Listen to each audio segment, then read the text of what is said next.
who controlled Labour's message that put Tony Blair in number 10. Then the Hinduja passport rumpers ejected Peter Mandelson from the cabinet again. And today, 250 miles from Millbank Tower, he fights an old-fashioned fight for an old-fashioned seat.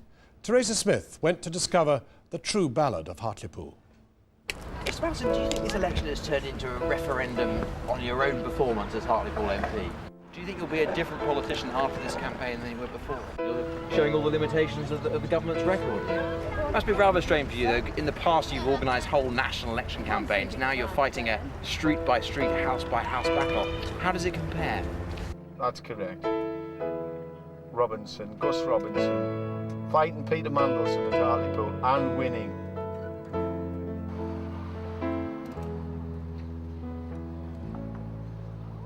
Morning. Would you like a balloon? Okay.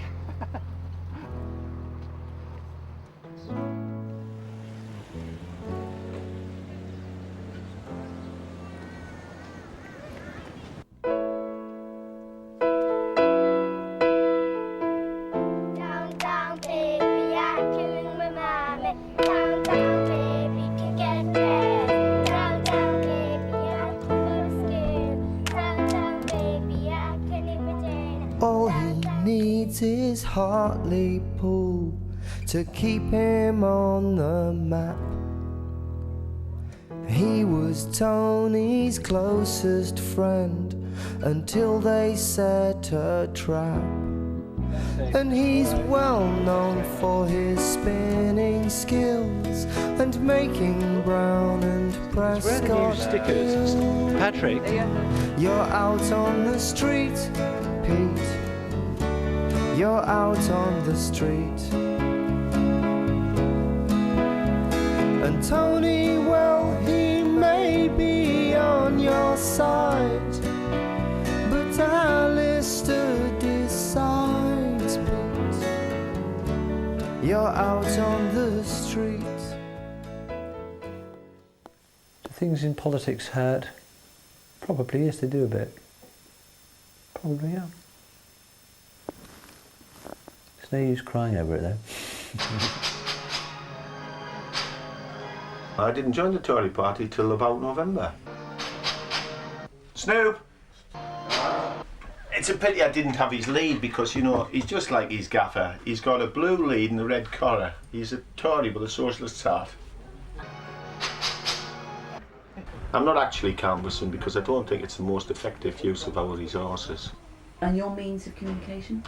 Many and varied means. I've made a record. Vote for Gus, he's one of us, Hartlepool through and through.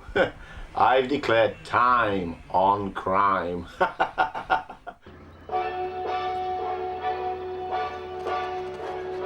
Robinson, Hartlepool through and through. I'm calling time on crime. Start spreading the news. Vote for Gus, he's one of us. Hartlepool through and through. Start spreading the news. You've got to admire his energy, but I don't really think he knows anything about politics at all. Hartlepool through and through. Do you know what I must do when I get the chance? Read that manifesto. Well, according to Peter Mandelson, of course, I was sick. And Mandelson just comes out and starts shouting at her. Mandelson told him to get lost. He said Mandelson's majority is neither here nor there. I've never met him to talk to since he sacked me. I saw him twice at party conferences, and on both occasions he walked past like Lord Snooty with his nose in the air as though he'd smelt something rather unpleasant on the bottom of his rather well-cultivated shoes. Were you surprised when John Booth announced his candidature? Nothing would surprise me about John Booth.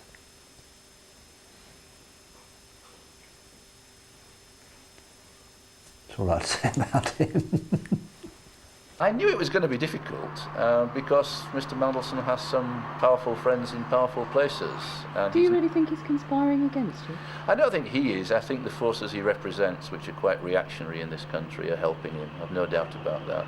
Gus Robinson, There's Honesty House, where that's the most bugged place. That's the most bugged place in the world at the moment. It's bugged more than the White House. Thank you. I think the Saturday morning rush is over. That's it. Would you like a balloon? Okay. 2 and 4, 24. 4 and 6, 46.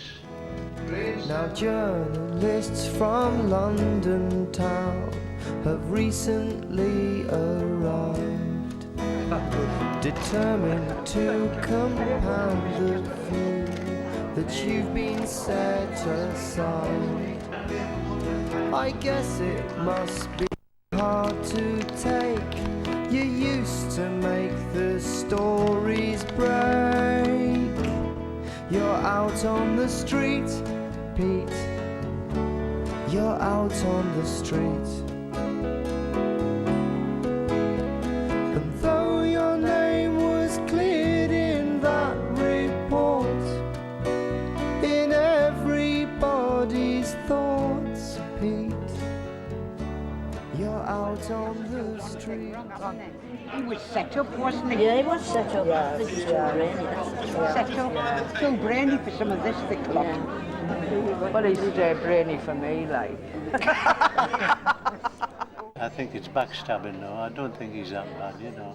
In any case, if he wants to make a bumper too, why not? Do I miss being in London? No.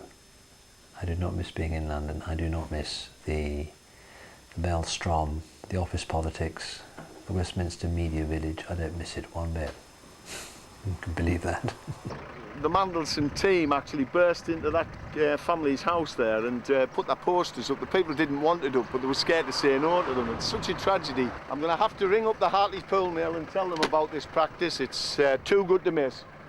Come on, we'll just witness it. No, he was pleasant enough. He came in the house. Well, did you want him? He had a bit yapper. I mean, see, I had a bit talk to the man, but I says, I'm not Labour. I'll say he's been polite, but he's just walking in and pushing them in, eh? Was I say, what do you think of the dog? He wasn't nasty about it. No, I couldn't imagine him being nasty. Do you think it's taking advantage a bit?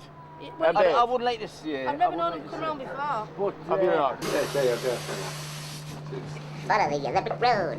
Follow, follow the yellow brick road.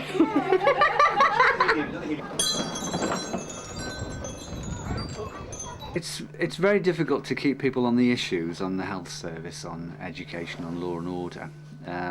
It's been very difficult because so many people want to report on personal attacks on Mandelson, particularly, and they want some kind of drama in that sense. And it's very difficult to get across complicated political ideas in just a 10-second soundbite. And in his life there used to be a whole host of celebrities, but then someone asked him if he could attend to a certain application for a friend. Oh, Pete, you're out on the street. I think at first people were a wee bit taken aback, slightly shocked. They had these shrieking headlines, these hysterical stories, you know, as if I had overnight been turned into some international war criminal or child molester. Even so, most of the town stood by me through thick and thin, and that was their immediate reaction. But I mean, it did have a negative effect. And I think people expected something really serious to be revealed.